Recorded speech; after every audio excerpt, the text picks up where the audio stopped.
അസ്സലാമു അലൈക്കും പ്രിയപ്പെട്ടവരെ, എന്തൊക്കെയുണ്ട് വിശേഷം? സുഖമല്ലേ? ഇന്ന് ഞാൻ ഈ വീഡിയോയിൽ എത്തിയിട്ടുള്ളത് ചന്ദ്രിക ദിനപത്രത്തിൽ നിരീക്ഷണം പേജിൽ വെള്ളിത്തെളിച്ചം എന്ന പക്തിയിൽ TH ദാരിം ഉസ്താദ് എഴുതിയിട്ടുള്ള ലേഖനമാണ് ഞാൻ നിങ്ങൾക്ക് മുമ്പിൽ എത്തിക്കുന്നത്. നമുക്കതൊന്ന് കേട്ടു നോക്കിയാലോ. യുദ്ധവും ബുദ്ധിയും എന്ന തലക്കെട്ടിൽ പ്രിയപ്പെട്ട TH ദാരിം ഉസ്താദ് എഴുതിയ ലേഖനം ഞാൻ നിങ്ങൾക്ക് മുമ്പിൽ എത്തിക്കുകയാണ്. രാജ്യത്തെ ഏറ്റവും വലിയ 4 വിഡ്ഢികളെ ആദരിക്കാൻ തീരുമാനിച്ച അക്ബർ ചക്രവർത്തി അവരെ കണ്ടെത്താൻ മന്ത്രി ബീർബലിനെ പറഞ്ഞയച്ച ഒരു കഥയുണ്ട്.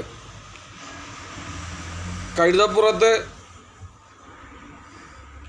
തലയിൽ ചുമട് വെച്ചിരുന്ന നടന്നു പോകുന്ന ഒരാളെയാണ് ഒന്നാമതായി ബീർബലിന് കിട്ടിയത്. അയാൾ ചുമട് കഴുതപ്പുറത്ത് വെക്കാത്തത് കൊണ്ട് പാവം കഴുതക്ക് അതൊരു ഭാരമാകും എന്ന് കരുതിയിരുന്നു എന്ന് പറഞ്ഞതോടുകൂടിയാണ് വിഡ്ഢികളുടെ ഒന്നാം നറുക്ക് അയാൾക്ക് വീണത്. രണ്ടാം നറുക്ക് വീണത് കളഞ്ഞുപോയ മോതിരം വിളക്കുകാലിൻ്റെ ചുവട്ടിൽ തിരയുന്ന ഒരാൾക്കായിരുന്നു. വീട്ടിൽ എവിടെയോ കളഞ്ഞുപോയ മോതിരം ഇവിടെ തിരയുന്നത് ഇവിടെ വെളിച്ചമുള്ളത് കൊണ്ടാണ് എന്ന് പറഞ്ഞതുകൊണ്ടായിരുന്നു അയാൾക്ക് ആ ഭാഗ്യം കൈവന്നത്. കിട്ടിയ 2 ആളുമായി ചക്രവർത്തിയുടെ മുമ്പിലെത്തിയപ്പോൾ ബാക്കി 2 ആൾ എവിടെ എന്ന് സ്വാഭാവികമായും ചക്രവർത്തി ചോദിച്ചു. അത് ഞാനും അങ്ങുമാണ് എന്നായിരുന്നു ബീർബലിൻ്റെ മറുപടി.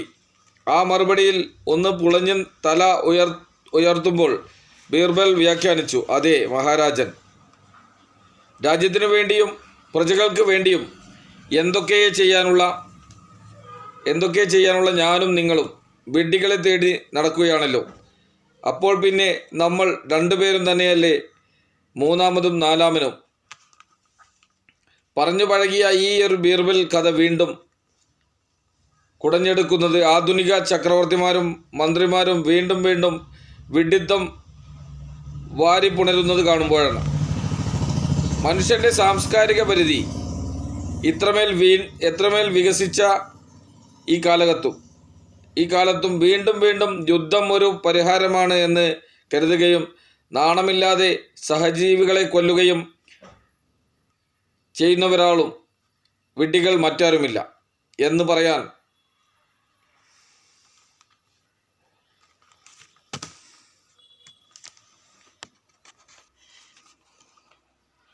ഈ ലോകത്തെ യുദ്ധത്തോളം മറ്റൊന്നും വേദനിപ്പിച്ചിട്ടില്ല. യുദ്ധത്തോളം മറ്റൊന്നും നാശം വരുത്തി വെച്ചിട്ടുമില്ല. യുദ്ധത്തിലൂടെ ഒരു രാജ്യവും ഒരു ജനതയും അത്യന്തികമായ വിജയം നേടിയിട്ടില്ല. യുദ്ധത്തിലൂടെ ഏതെങ്കിലും നേടിയെന്ന് ആർക്കെങ്കിലും തോന്നിയിട്ടുണ്ടെങ്കിൽ അതൊന്നും ഒട്ടും നിലനിന്നിട്ടില്ല. ലോകത്തിൻ്റെ 1/5 കീഴ്പ്പെടുത്തിയ ചെങ്കിസ്ഥാൻ താത്താരിപ്പടക്ക് പിടിച്ചടക്കിയതൊന്നും ഒട്ടും നിലനിർത്താനായില്ല. കഴിഞ്ഞ നൂറ്റാണ്ടിലെ ഏറ്റവും വലിയ അധിനിവേശ ശക്തിയായിരുന്നു ബ്രിട്ടൻ.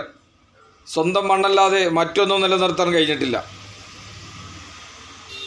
മാസിഡോണിയൻ രാജാവ് അലക്സാണ്ടർ ചക്രവർത്തി BC 356-323, വടക്കാഫ്രിക്കൻ പടത്തലവൻ ഹാനിബാൽ BC 247, പേർഷ്യൻ രാജാവ് കാബിസസ് രണ്ടാമൻ BC 522 കൈകരുത്തുകൊണ്ട് എല്ലാം കീഴ്പ്പെടുത്താമെന്ന് കരുതിയ എത്ര പേരുകൾക്കാണ് ലോകത്തെ പരാജയപ്പെട്ട് പിന്മാറേണ്ടി വന്നത്. ഇത്രയും വലിയൊരു പാഠം മുന്നിൽ ഉണ്ടായിട്ടും 1ഉം 2ഉം ലോക യുദ്ധങ്ങൾ ഇപ്പോഴും മനസ്സിൽ നിരാശയുടെ പെരുമ്പറ മുഴങ്ങുമ്പോഴും സിറിയ മുതൽ യുക്രൈൻ വരെ അനുഭവങ്ങളും പാഠവുമായി ഒരു പുസ്തകമായി മുമ്പിൽ തുറന്നു കിടക്കുമ്പോഴും വലിയവരെന്ന് അവകാശപ്പെടുന്ന ചിലർ തീരാത്ത യുദ്ധക്കൊതിയുമായി നടക്കുന്നത് കാണുമ്പോൾ സങ്കടവും നിരാശയും അല്ല അറപ്പുമാണ് തോന്നുന്നത്. കുറേ മനുഷ്യന്മാരെ കൊന്നു പ്രതികാരം തീർക്കുക എന്ന ഒറ്റ വാചകത്തിലേക്ക് പുതിയ കാലത്തെ യുദ്ധങ്ങളുടെ അർത്ഥം ചുരുങ്ങിയിരിക്കുന്നു. അതിൽ എല്ലാവരും ഒരുപോലെയാണ്. കൂട്ടത്തിൽ ഒട്ടും ബുദ്ധിയില്ലാത്തത് ജൂത മുഷ്കന്മാർക്ക് തന്നെയായിരിക്കും. കാരണം അവരാണ് നിരായുധരായ ഫലസ്തീനികളെ ഒരുപാട് കാലങ്ങളായി നിരന്തരം കൊന്നുതള്ളിക്കൊണ്ടിരിക്കുന്നത്. അവരുടെ യുദ്ധങ്ങൾ അവസാനിക്കുന്നേയില്ല. അവരെ അതിന് പ്രേരിപ്പിക്കുന്നതാകട്ടെ അവരുടെ ഇസ്ലാം വിരോധവും വിദ്വേഷവും. ഇസ്ലാം വിദ്വേഷവും മാത്രമാണ്. വിരോധവും വിദ്വേഷവും വെറും ഒരു കാരണങ്ങളാണ്. അവക്ക് അടിമപ്പെടുമ്പോൾ ബുദ്ധി പ്രവർത്തിക്കുകയേയില്ല. ബുദ്ധി പ്രവർത്തിക്കുന്നുണ്ട് എങ്കിൽ ഒരിക്കലും യുദ്ധത്തിലേക്ക് പോകാതിരിക്കേണ്ടത് ജൂതന്മാരാണ്. കാരണം അവർ ചരിത്രത്തിൽ ഇന്നോളം ഒരു യുദ്ധവും വിജയിച്ചിട്ടില്ല. അവർ തോറ്റ അത്ര ആരും തോറ്റിട്ടില്ല.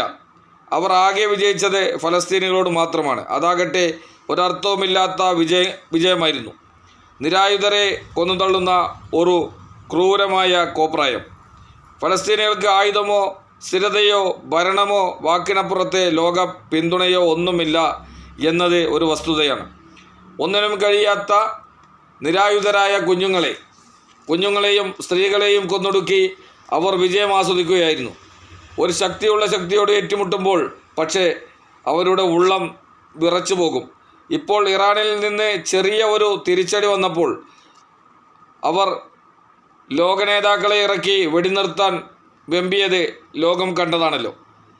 അത് അവരുടെ അനുഭവത്തിൻ്റെ ഒരു ആവർത്തനമാണ്. എന്നിട്ടും അവർ യുദ്ധത്തെ ഒരു മാർഗമായി കാണുന്നു. എങ്കിൽ അവരെ ബുദ്ധിയില്ലാത്തവർ എന്ന് വിളിക്കാൻ ബുദ്ധിയുള്ളവർ നിർബന്ധിതരാവും. ഇറാനെ വിറപ്പിച്ച് തങ്ങളുടെ ന്യൂക്ലിയർ താൽപ്പര്യങ്ങൾക്ക് ഒപ്പം നിർത്താൻ നിർബന്ധിക്കുവാൻ വേണ്ടി ആ രാജ്യത്തെ ജൂതന്മാർ ആക്രമിച്ചതാണല്ലോ അവസാനമുണ്ടായ സംഭവവികാസങ്ങളുടെ തുടക്കം. അതും ജൂതന്മാരുടെ മറ്റൊരു മണ്ടത്തരം. വിജയിച്ചാലും പരാജയപ്പെട്ടാലും ഒരു യുദ്ധം കഴിയുമ്പോഴേക്കും സാമൂഹ്യമായും സാമ്പത്തികമായും ഓരോ രാജ്യവും തകർന്നിരിക്കും. അതിൽ നിന്ന് കരകയറാൻ അന്താരാഷ്ട്ര ഫണ്ടുകളിൽ നിന്നുള്ള കടം മാത്രം മതിയാവില്ല. അതേസമയം ഈ യുദ്ധകൊതിയന്മാരായ രാഷ്ട്രതലവന്മാർ ശരിയായ ബുദ്ധിയുള്ളവർ ആയിരുന്നുവെങ്കിൽ അവർ അയൽപക്കത്തുള്ളവരോടുള്ള വെറുപ്പും വിദ്വേഷവും ഇങ്ങനെ തീർക്കുകയല്ല, സ്വന്തം പ്രജകളെ ക്ഷേമങ്ങളിലേക്ക് നയിക്കുകയായിരുന്നു വേണ്ടിയിരുന്നത്. ഓരോ രാജ്യത്തെയും ജനങ്ങളും തങ്ങളുടെ രാജ്യം നിരപരാധരുടെ ചോരയിൽ നിന്ന് വഴിയെടുക്കുന്ന ഈ വിഷയങ്ങളിൽ ഒട്ടും അഭിമാനിക്കുന്നില്ല. അത്ര സജീവമായ രാഷ്ട്രീയം പൊതുവെ മനുഷ്യകുലത്തിൽ നിന്നു തന്നെ അകന്നുകൊണ്ടേയിരിക്കുകയാണ്. വികസിച്ചു വരുന്ന ലോകം സ്വാഭാവികമായും പുറത്തെടുക്കുന്ന വെല്ലുവിളികളാണ് എന്ന ജനതകളുടെയും ചങ്കിടിപ്പ് കൂട്ടുന്നത്. ജനസംഖ്യ 60,000-ആയി എല്ലായിടത്തും വളരുന്നുണ്ട്. ജനസംഖ്യ ആനുപാതികമായി എല്ലായിടത്തും വളരുന്നുണ്ട്. ജീവിതത്തിന് ആശ്രയിക്കാനുള്ള വിഭവങ്ങൾ കുറഞ്ഞുകൊണ്ടേയിരിക്കുന്നു. സാമ്പത്തിക മേഖലയിൽ സാധാരണക്കാരുടെ തട്ടിൽ മായാതെ നിൽക്കുകയാണ്. സാമ്പത്തികമായ നേട്ടവും വിജയവും എല്ലാം ഒരു അവകാശവാദം എന്നതിനപ്പുറത്ത് ഒരു സത്യമല്ലാതെ മാറിക്കൊണ്ടിരിക്കുകയാണ്. ജീവിത സാഹചര്യങ്ങൾ പരിഷ്കരിക്കപ്പെട്ടതോടെ ചെലവുകൾ വർദ്ധിച്ചിരിക്കുന്നു. സ്വന്തം സുഖത്തോടുള്ള വൈകാരിക അടുപ്പം വർദ്ധിച്ചതോടെ പണ്ട് അനാവശ്യമായി കരുതിയിരുന്ന പലതും ഇപ്പോൾ അത്യാവശ്യമായി മാറിയിരിക്കുന്നു. ഇതെല്ലാം എല്ലാ നാട്ടിലുമുള്ള പ്രശ്നങ്ങളാണ്. എല്ലാ ജനങ്ങളും നേരിടുന്ന പ്രശ്നങ്ങളാണ്. ഇതെല്ലാം പരിഹരിക്കുവാൻ ചില രാജ്യങ്ങൾക്ക് പ്രകൃതി നിക്ഷേപങ്ങൾ എന്ന മാർഗമുണ്ട് എന്നതൊഴിച്ചു നിർത്തിയാൽ ബാക്കി എല്ലാ രാജ്യങ്ങളും വെല്ലുവിളികൾക്ക് മുമ്പിൽ തന്നെയാണ്. എല്ലാ ജനതയും വിശപ്പിലാണ്. ഇറാൻ അവരുടെ യുറേനിയം കുറേയധികം സമ്പുഷ്ടീകരിച്ചാൽ അവർ ക്രമേണ ആറ്റം ബോംബുകൾ ഉണ്ടാക്കിയേക്കും എന്ന് ആഴത്തിലിറങ്ങി ചിന്തിച്ച് അസ്വസ്ഥമാകാൻ മാത്രം ഒരു ജനതക്കും ഒരു വിശപ്പിന് മുന്നിൽ താല്പര്യമുണ്ടാവില്ല. രാജ്യങ്ങൾക്ക് അമാന്യമായി നിലനിൽക്കുവാൻ ഇനി മാനുഷിക വിഭവത്തെ തന്നെ ഉപയോഗപ്പെടുത്തേണ്ടി വരും. പ്രകൃതി സ്രോതസ്സുകൾ കുറഞ്ഞു വരുന്നത് ഇതിനകം എല്ലാവരും ശ്രദ്ധിച്ചിട്ടുണ്ട്. ഈ മാനുഷിക വിഭവം തയ്യാറാക്കുവാൻ ശാസ്ത്രവും സാങ്കേതികതയും വികസിപ്പിക്കേണ്ടി വരും. അവ വികസിപ്പിക്കുമ്പോൾ ആക്രമോത്സുകത, അഹങ്കാരം എന്നിവയൊന്നും ഉള്ളിൽപ്പെടാതിരിക്കാൻ ഭരണീയരെ സാംസ്കാരികപരമായും സാമൂഹ്യപരമായും ഒപ്പം ഉദ്ധരിക്കേണ്ടി വരും. സ്വന്തം കാര്യങ്ങളിൽ ശ്രദ്ധയൂന്നാനുള്ള അവബോധം പകർന്നു നൽകി അവരെ പ്രത്യുൽപ്പന്നമതികളാക്കേണ്ടി വരും.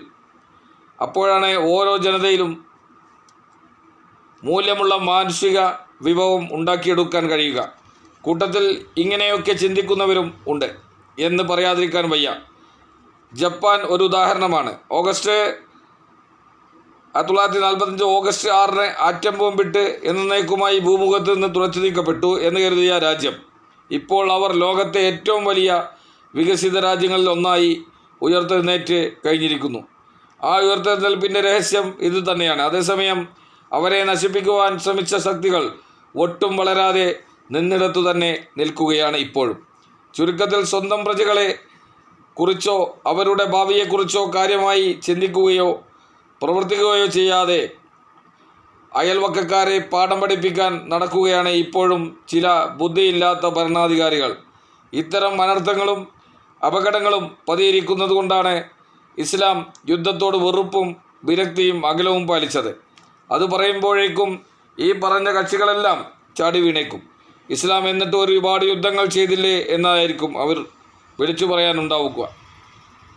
യുദ്ധങ്ങളെക്കുറിച്ചല്ല, യുദ്ധം ഒരു മാർഗമായി കാണുന്നതിനെക്കുറിച്ചാണ് നാം ഇതുവരെ പറഞ്ഞത് എന്നതാണ് അതിനുള്ള മറുപടി. ഇസ്ലാം ചെയ്തതെല്ലാം പ്രതിരോധ യുദ്ധങ്ങൾ ആയിരുന്നു. പ്രതിരോധിക്കുന്നത് സ്വന്തം പ്രജകളെ രക്ഷിക്കാൻ വേണ്ടിയാണ്. അതിനെ എതിരാളിക്കുള്ള മറുപടി ആയി കണക്കാക്കുന്നതിന് പകരം ഇസ്ലാം താൽപ്പര്യപ്പെടുന്നത് സ്വന്തം ജനതയുടെ സുരക്ഷയായി കാണുന്നവനാണ്. ഇസ്ലാം താൽപ്പര്യപ്പെടുന്നത് സ്വന്തം ജനതയുടെ സുരക്ഷയായി കാണുവാനാണ്. സത്യത്തിൽ ഇസ്ലാം യുദ്ധം നിരോധിച്ച മതമാണ്. സമാധാനവും ശാന്തിയും സ്വസ്ഥജീവിതവും പുനഃസ്ഥാപിക്കാൻ സാധ്യമല്ലാത്ത അനിവാര്യമായ പരിതസ്ഥിതിയിൽ ഒരു ഒറ്റകൈ പ്രയോഗമായി ഒരു ഇസ്ലാമിക ഭരണകൂടത്തിന് യുദ്ധത്തിന് അനുവാദം നൽകുന്നുണ്ട്. അന്യായമായി യുദ്ധം അടിച്ചേൽപ്പിക്കുമ്പോൾ പ്രതിരോധിക്കാനുള്ള അനുവാദം മാത്രമാണ്. കരാർ ലംഘിക്കുകയും പ്രവാചകനെ പുറത്താക്കാൻ മുതിരുകയും ചെയ്ത ജനവിഭാഗമാണല്ലോ നിങ്ങളുടെ ആദ്യ തവണ യുദ്ധം ആരംഭിച്ചത് എന്ന് വിശുദ്ധ ഖുർആൻ ഓർമ്മിപ്പിക്കുന്നതിൽ നിന്നും നബി സല്ലല്ലാഹു അലൈഹി വസല്ലം തങ്ങളുടെ കാലത്തുണ്ടായ യുദ്ധങ്ങളുടെ കാരണം ഗ്രഹിക്കാം. നിങ്ങളോട് യുദ്ധം ചെയ്യുന്നവർക്കെതിരെ യുദ്ധം ചെയ്യാനുള്ള അനുവാദം നിങ്ങൾക്കുമുണ്ട് എന്നാണ് യുദ്ധത്തിനുള്ള അനുമതിയിൽ തന്നെ പറയുന്നത്. പോരാടാതെ തന്നെ ശത്രു മനസ്സിനെ കീഴടക്കുന്നതാണ് പരമമായ യുദ്ധതന്ത്രം എന്ന ചൈനീസ് യുദ്ധതന്ത്ര തത്വശാസ്ത്ര വിദഗ്ധനായ സൺസൂവിൻ്റെ മൊഴി ഒന്നുകൂടെ നമുക്ക് ഓർത്തെടുക്കാം. പ്രിയപ്പെട്ട TH ദാരിമി ഉസ്താദിൻ്റെ യുദ്ധവും ബുദ്ധിയും എന്ന വെള്ളിത്തെളിച്ചം പങ്ക്തിയിൽ അദ്ദേഹം എഴുതിയിട്ടുള്ള ലേഖനമാണ് ഞാൻ നിങ്ങൾക്ക് മുമ്പിലെത്തിച്ചത്. വളരെ കൃത്യമായി തന്നെ ഇന്നത്തെ വർത്തമാന കാലഘട്ടത്തിലെ നമ്മുടെ ഈ യുദ്ധവുമായി ബന്ധപ്പെട്ട് കൃത്യമായി അദ്ദേഹം കൃത്യമായി തന്നെ മനസ്സിലാക്കി തരുന്ന ഒരു പ്രത്യേക ലേഖനമാണ്. അത് നിങ്ങളുടെ മുന്നിലെത്തിക്കാൻ കഴിഞ്ഞതിലുള്ള സന്തോഷം നിങ്ങളെ അറിയിക്കുന്നു. അതോടൊപ്പം തന്നെ പ്രിയപ്പെട്ട ഉസ്താദിന് എല്ലാവിധ നന്ദിയും കടപ്പാടും അറിയിച്ചുകൊണ്ട് ഞാൻ എൻ്റെ വാക്കുകൾ അവസാനിപ്പിക്കുന്നു. എല്ലാവർക്കും നന്ദി, നമസ്കാരം. അസ്സലാമു അലൈക്കും വറഹ്മത്തുള്ളാഹി തആല വബറകാതുഹു.